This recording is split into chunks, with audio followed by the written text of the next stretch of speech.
Whenever you deal with electricity, there's always a risk that something will go wrong. One of the most common problems are sudden increases in current, which we call surges. These can happen either when something changes in a circuit, like when you turn an appliance on or off, or because of a fault in the circuit or appliance. As well as damaging the actual appliance, surges can sometimes be more serious, causing fires or electric shocks.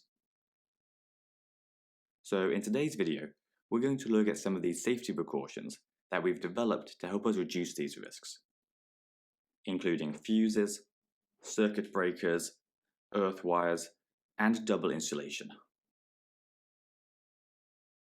Fuses and circuit breakers both act in a pretty similar way, namely by breaking the circuit whenever a current gets too high. A fuse is basically a very thin piece of wire that's connected to the live wire.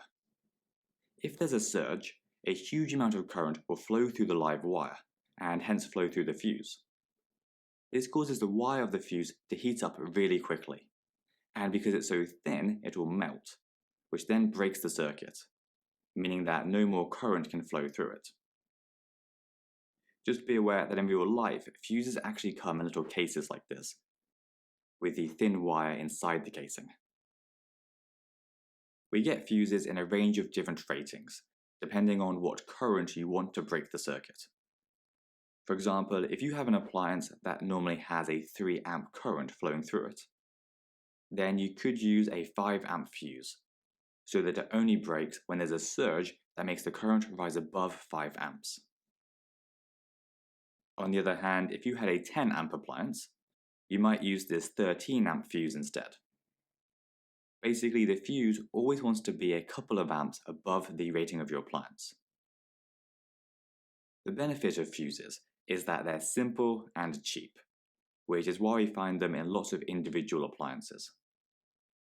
The downside, though, is that they're permanently broken after a single surge, which means that they have to be replaced each time.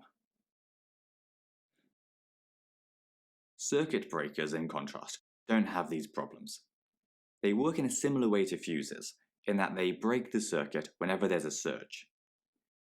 However, they don't get permanently damaged.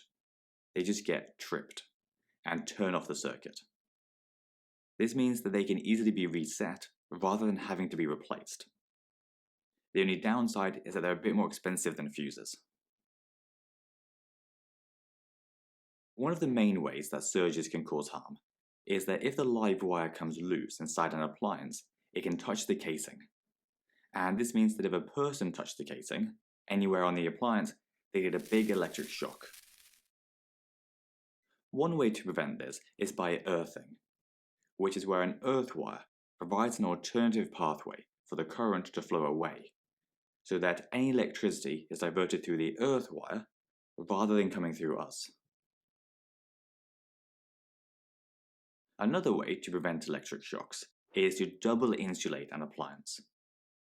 This is where the entire appliance is covered in a plastic casing, so that there's no exposed metal parts that we can touch.